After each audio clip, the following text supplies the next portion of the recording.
Good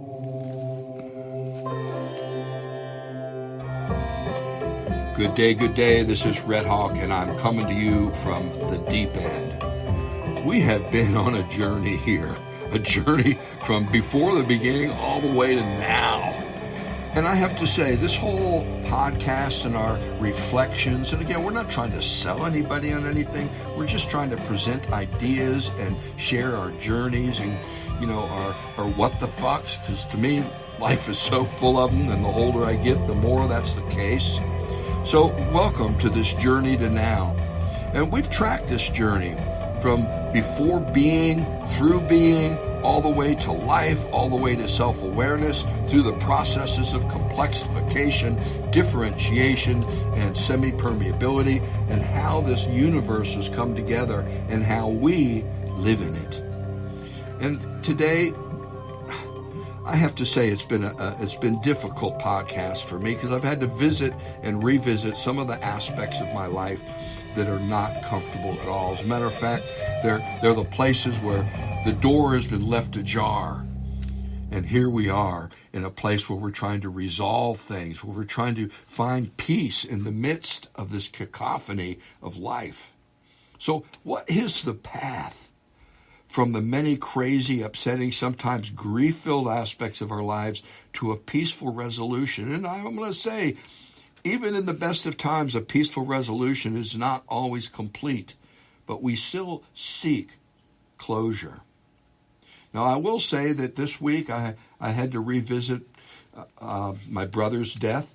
My brother and I were really close. We shared a bedroom. We beat each other up. We beat other people up together. We fell in love with the same girls. And we were close. It was amazing. My mom would say, the first thing I say when I come in the house is, "Where's Rick?" And the first thing he says when he came in the house is, "Where's Mike?" So when my brother took his own life, it was as if a door was left ajar, an opening with no way of closing it. And even after this study and my spirit work, there's still this opening that I don't think I'll ever find true closure with. So is there any way to assuage this confusion and ambiguity that continually haunts me? Is there a way to get past this psychological impasse that for a while has definitely jammed me up and kept me from moving forward? And can there ever be closure, a way to go full circle and end up back at me without a heavy burden of ongoing trauma, of I don't know how to say it, of grief, of this constellation of growing what the fucks, if you will. Social psychology, I ran across a woman named Ari, I think I'm saying Kronlansky, and she came up and coined the term need for closure. And to be honest, she said not everybody has a need for closure, but some of us, we have a need for it, even though we will probably never get the door to close all the way. And I feel this need for closure on a daily basis, even in the face of maybe knowing that there is no way for total closure. But I can't help but reach for some way of approaching a way to resolve these painful and confusing feelings. And I'm not sure that will ever be any time of closure on such things. But my own spirituality calls for me to reach for some sense of closure, of writing his death into my story in a way that makes me feel more at ease with it and less troubled.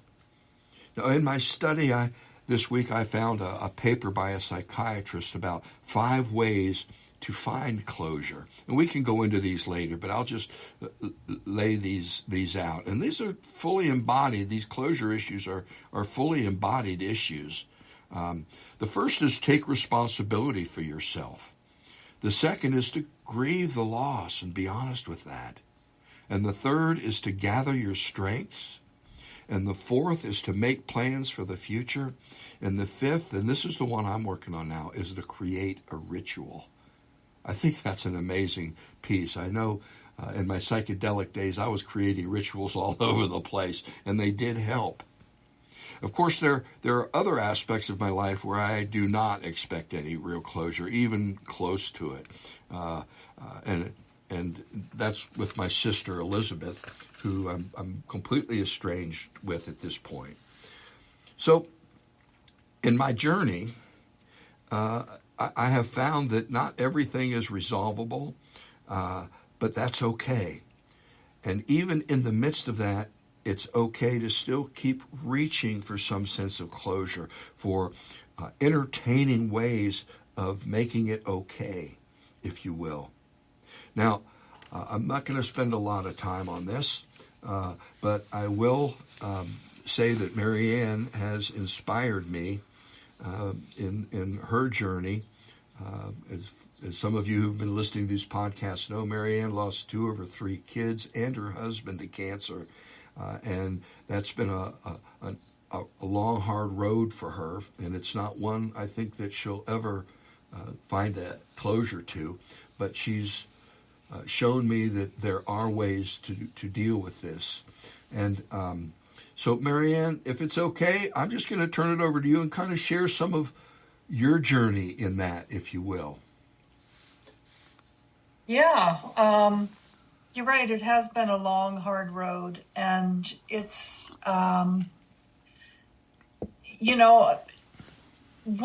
your child dies, or when my child died, the idea of finding any kind of closure was just completely foreign to me, because it wasn't something that I sought, and it wasn't something that I ever thought was possible.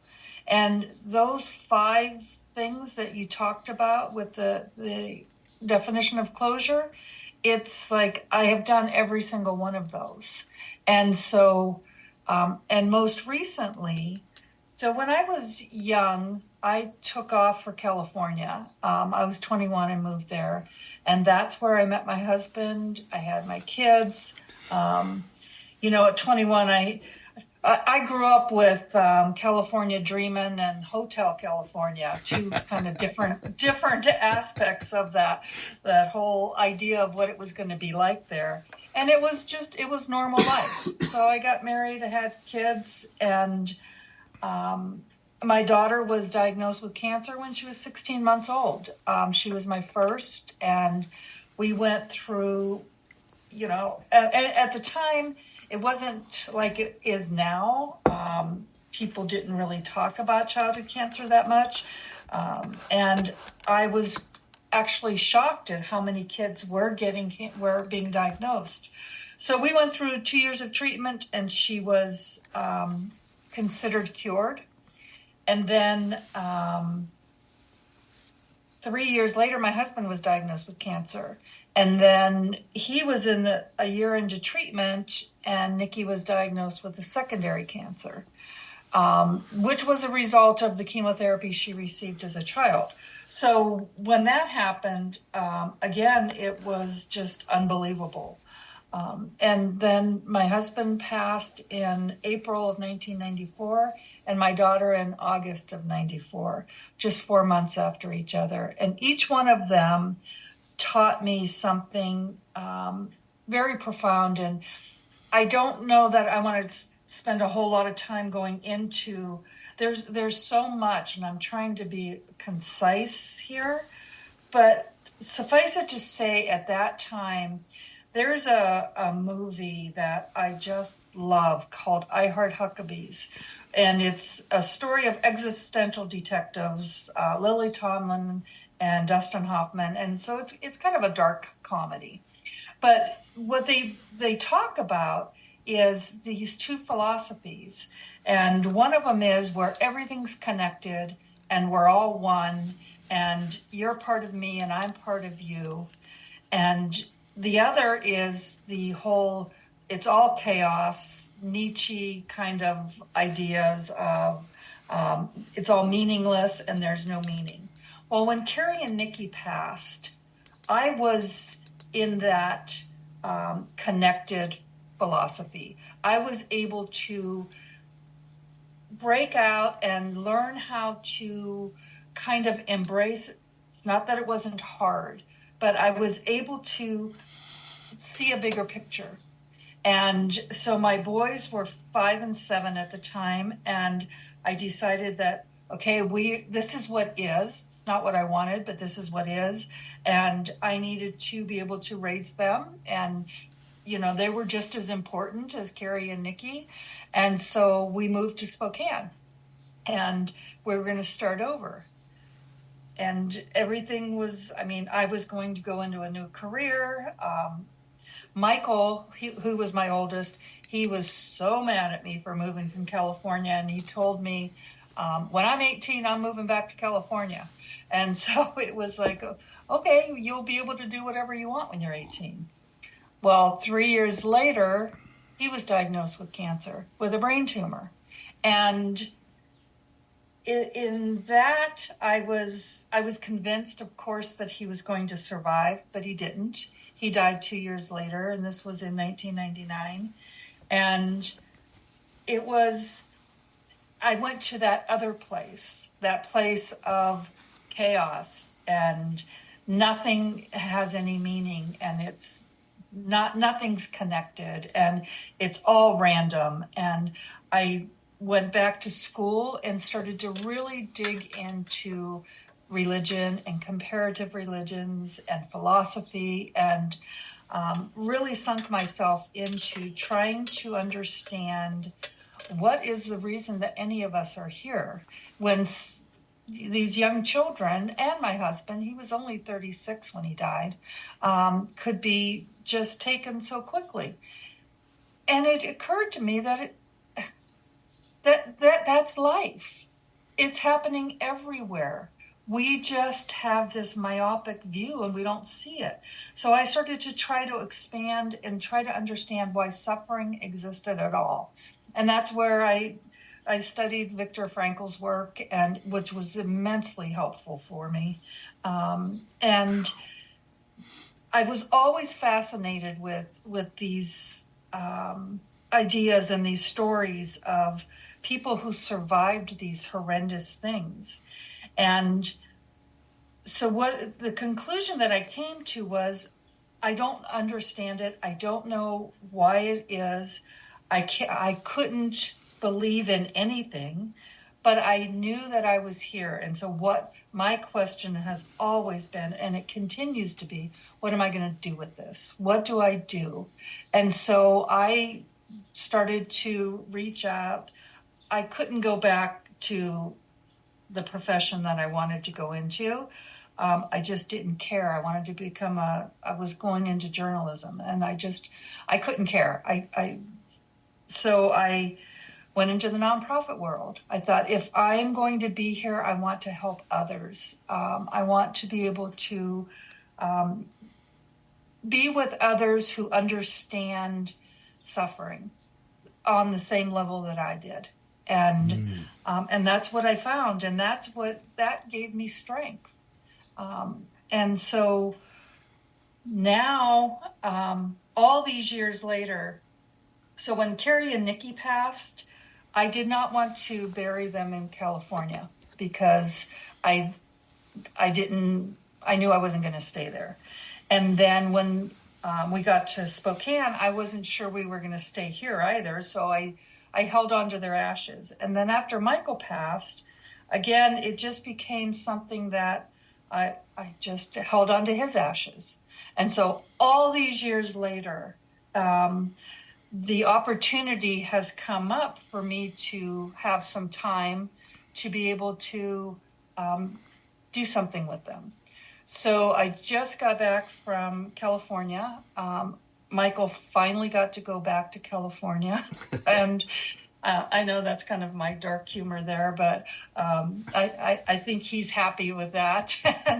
And so I took their ashes and we did a burial at sea. And I sprung for the yacht, and it was a beautiful boat. It was a beautiful day, and And it was a beautiful ceremony. And as we spread the ashes, there's a prayer that they do, and then there's the history of why burial at sea. And like the captain said, he said, these currents circle the earth constantly. And so that whole idea of taking each one of them and lowering them into the ocean and releasing those ashes, and one right after another. And it was an amazingly profound experience. And Matthew, my surviving son, he was able to be there with me, and we actually drove down together. And it's, that number 5 of creating rituals. And as I've been thinking about this, the idea of rituals and the role they play in our lives is just amazing. And this was a ritual. One of the things Matt said, because I was saying, oh, Michael's probably celebrating, he got to go back to California. And Matt goes, Mom, this is for us. It's not for them. And he's absolutely right. It is for us. And it was, so I think it's as close to closure. And the more I think about closure, I think that what closure it means for me is being able to move on, is being able to move forward, is being able to embrace your life as it is. And I will always miss them. I will always grieve for them. But I also recognize from that higher perspective, from that spiritual perspective, that this is my life too. And I've got only so many years here. And especially as I get older, and I know I only have so many left. And how do I want to live those? Anyway, I know I rambled on quite a while. I have heard no rambling yet. Oh, okay. Well, I know it was a long story. Let's put it that way. But it's been so. I think all of those 5 things have been a part of my life, and the idea of planning for the future. Because at the time, during all of that, I drifted, and I would just do the next thing, and without a plan, just whatever came up, it was okay. I'll either do that or I won't. And now I'm at a place where, I can plan a little bit. I can, we had spent so many years in turmoil. And when anyone who's gone through cancer treatments knows the unpredictability of those treatments. And so I could never plan what I was going to do next week.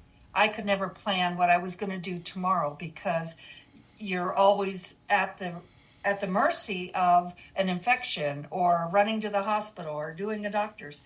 And after Nikki passed, and I made a date for lunch 2 weeks later, 2 weeks out, it was so foreign to me to be able to make a plan and actually go to it.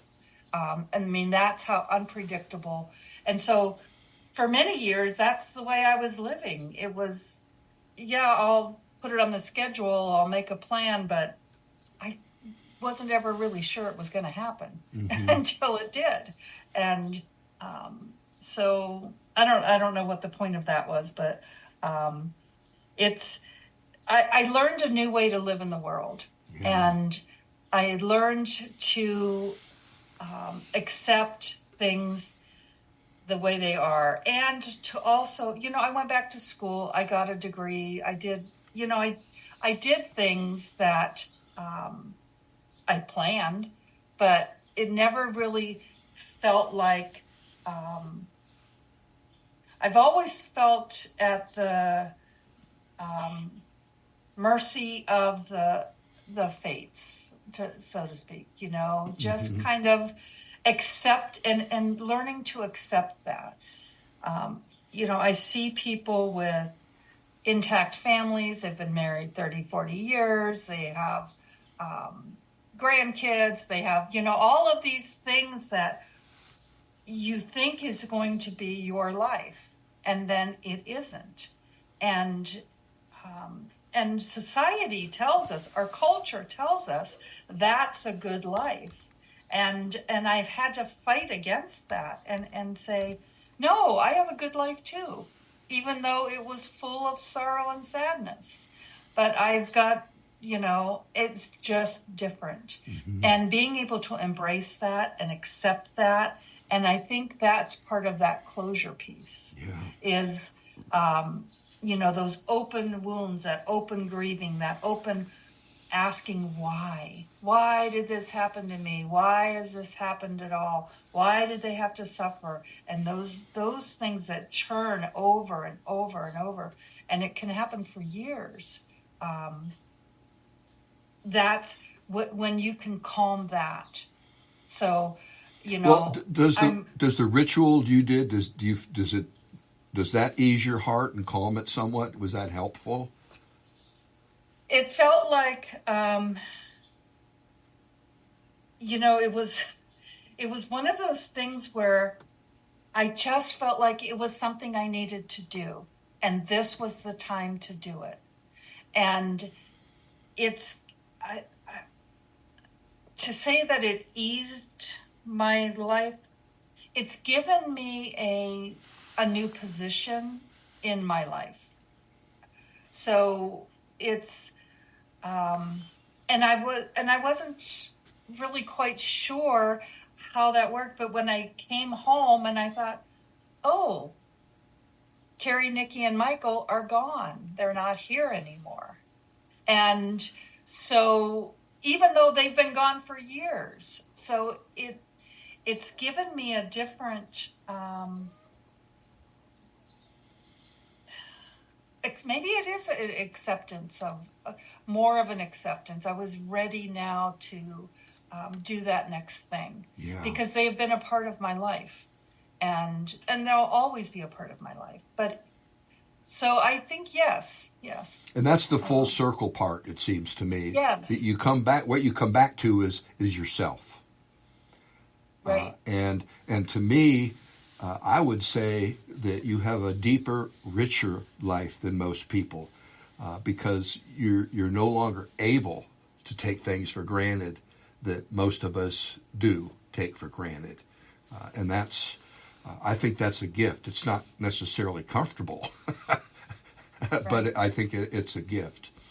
And I appreciate you sharing that, Marianne. That's a hard story, but it's also a teaching story for all of us to understand how absolutely crazy and messed up this cacophony of life is.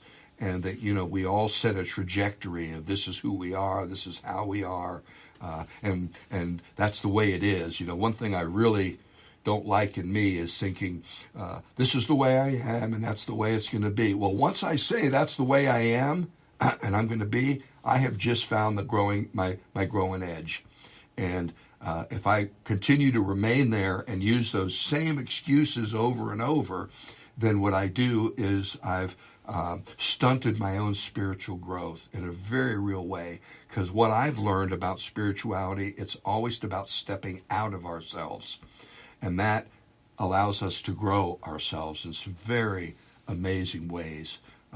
And that's part of why I think our friendship is dear, because I continue to learn, and my conversation with you is very, very real and embodied, and not something that is just out there, if you will.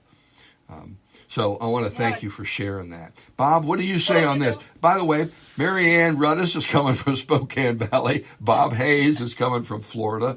I kind of just jumped into the deep end here. Bob, what do you say on all this? Well, before we started, I said to my two friends here that I wasn't going to comment much because I didn't feel like I was in a position to, but I'm going to go back on that. I'm going to try and comment a little bit. A couple of things that came to my mind as you were talking, Marianne, and this is nothing new in my own philosophy, but the idea is that we're all on unique paths. Each one of our lives is totally unique to who we are, and we move through it, and sometimes we're lucky enough that our paths cross. And if anyone is aware of the Carlos Castaneda books, one of the teachings of Don Juan was that you encounter allies in your life. And I think that probably the greatest blessing we have is when we cross paths with someone and that person becomes an ally. And that person helps us see our own path a little differently and helps us gain a level of empathy and a level of understanding of the human condition that we wouldn't have unless those paths had crossed. Now, I don't know if you can say that this is a closure or this is whatever, but to me, it's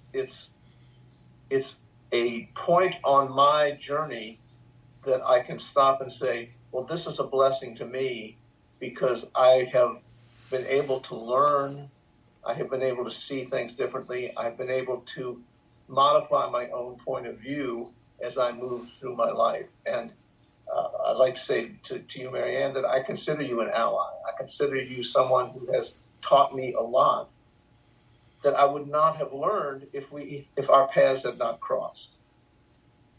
So Amen. in that sense, it's an important event that happens. Whether it leads to closure or to whatever, I don't know. None of us knows. But as I move further along in my journey, I know that my point of view has changed. Yeah.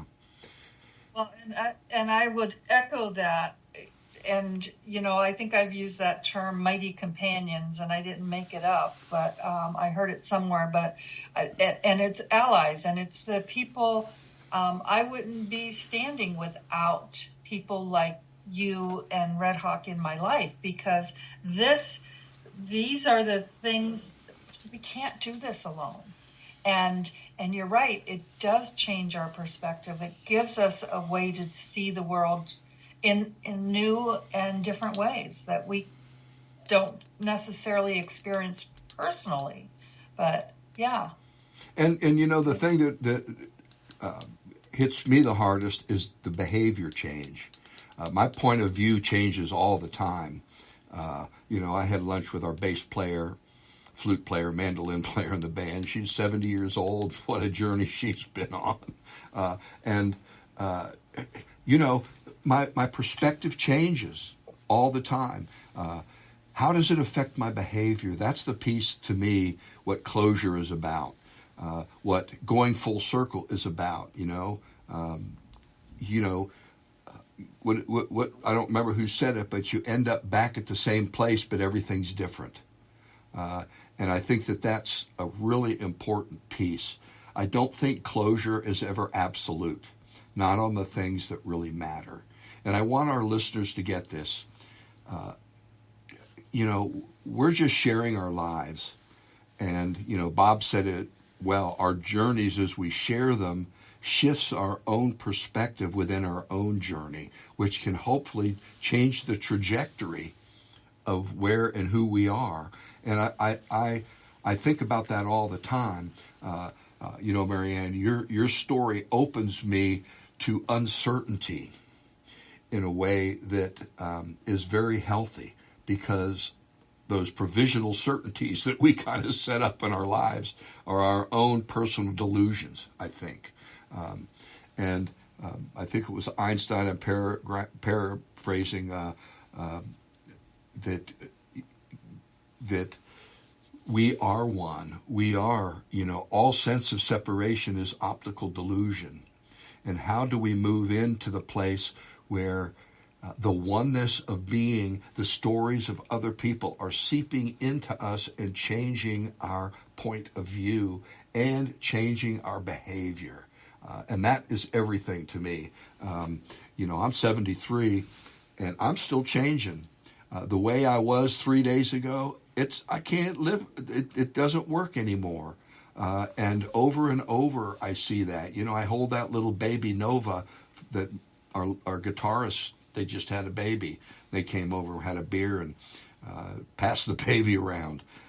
And I shared with both of you earlier, my grandson, who's 5, went up to Nova, who's 3 weeks old, held her hand and said, "I will protect you from all predators." I'll tell you what, I just teared up. I just choked up. I went, that's the connection right there.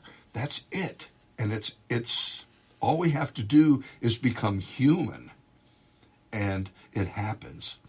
And I think that that is huge in all of our lives. And I want our listeners to see this. Closure is important. Not everybody needs it. But for those of us who do, and knowing that, you know, like with my brother, the door will always be left ajar. There's no way. I say, if there's an afterlife, the first thing I'm going to do when I see my brother is deck him. And then I'm going to help him up, and I'm going to give him a big hug and go, "What the fuck, dude?" How do we create a narrative and a life and a self with those pieces that come at us at break speed? And you know, I think one of the things you told me long ago, Mary Ann, was, "I feel like the universe has bitch slapped me," and I went, "Whew, that's kind of a good, concise assessment." And the universe, it doesn't do that because it doesn't love us. It doesn't do that for any of those reasons, but what we make of it. And I think that's why those 5 things are really important. Gathering our strength, and allowing it to write itself into us and see that it's part of our life. It informs us. It helps create us, broaden us, deepen us, and move us into the world in new ways with a new heart. And so I thank you for sharing that. And Bob, I think you nailed it on a number of fronts. This is a hard piece in life. 1, the need for closure. 2, looking at those things that really are calling us to want closure and to not put them on the back burner or deny them or compartmentalize them or put them in some provisional place in our consciousness. Which I will say, well, that's what my brother did, and it cost him his life. That's what my sister's doing, and I don't know where it's going to go with her. I've talked to her about this for decades. It hadn't done any good, so I don't think there's any full circle on that one. So, listeners, I want you to know, whatever's going on in your life, reach for this peace. Again, the whole concept of taking responsibility for yourself, grieving the loss, gathering our strength, making plans for a future, and creating a ritual. And that creating a ritual, I have to say, Mary Ann, that was inspiring for me, and it makes me want to figure out a way, what's a ritual I can create that will help my heart be a little bit more at ease. And those reaching places, I think that's a huge part of our spiritual journey, and to be honest with that. And having said that, we're already going over. I can't believe it. So, Bob, final comments? Well, just real quick, again, Mary Ann, you alluded to Viktor Frankl's work, and I think the thing that comes out most strongly in that is that the only thing we can control in the world is our point of view. We're gonna have things come at us that we have no idea what's going to happen. But when those things happen, we have control over how we handle it. And whether it's inventing a new ritual or whether it's just trying to be as calm and move forward as we can, that's what we have to do. Yeah. Mary Ann, final comments? Well, I have to say I don't feel like I've been bitch slapped anymore. So wow, that's beautiful. Yeah, I mean, I have to throw that's the way I was feeling at the time, but I don't feel like that anymore. But this might be a little bit long, but I really feel like I want to share this. It was something that I heard on a podcast on my long drive, and it's Rick Archer was talking about the traumas and the way that we process through life. So you have these traumas, and people are in stages of rock, and it's like taking something and chiseling on a rock. And so it's this hard chord, this hard line that is embedded. And then as you grow and you learn and you realize you've got more control, it's like a line in the sand where it may be deeper, but it's more fluid. And then from there, it's a line in water, and you can go really deep, but it washes away. And then you get to air where you don't even see the remnants. And so it's this process of going through all of those 5 pieces in closure. And as you start to grow and learn more, you can move through them quicker. Like I said, this has been a long. That is kind of an analogy that I have been playing with these last couple of days. Was that, yeah, I want to get to where I feel it completely, but it's not etched in me. Amen. And that I can live and live fully. And I'll tell you, that's the best closure can offer, I believe. And closure is not a completely closing the door. It's like you say, it's keeping the impact of that open door less traumatic and more something that can help us grow. And that's a humbling aspect. It's a humility. And these traumas, they can lock us up and close us up, or they can open us up. And I think the piece that I want to see everybody do is open up, to allow their own life to come in full bore, and not make excuses for it, but to live it fully and let it do its job for us. And so something I want to go to for our next podcast, and we've gone a little over, but I think it was worth it, is I want to go to family. We've done family of origin, but I want to say Edie is as different from me as anybody. Astrologically, she's on the other side of the chart. However, when she wants to do something, and I go, I don't want to do that, and I can make up all these excuses, like traveling. I hate traveling, man. I say yes. Why? Because I love her, but 2, because she's going to introduce me to something new, and I'll get out of myself, and my own self will become bigger. It will become bigger. And I think we have family all over the place. I have my family, my nuclear family here, but I also have my friends and family, that my intentional family, which is huge. And the people that I really hold to are those who can speak the truth, the hard truths to me, even though it might hurt my feelings, but they'll be there to help me with those feelings. And I'll be honest, Edie, my wife, she's a trip, man, because she just keeps leading me places I never would have gone, and I keep finding new parts of myself. The same is true with my kids. My friends, I hope you are well, that you feel yourself fortunate, and you use your good fortune to bless the world with your touch. In all things, blessings.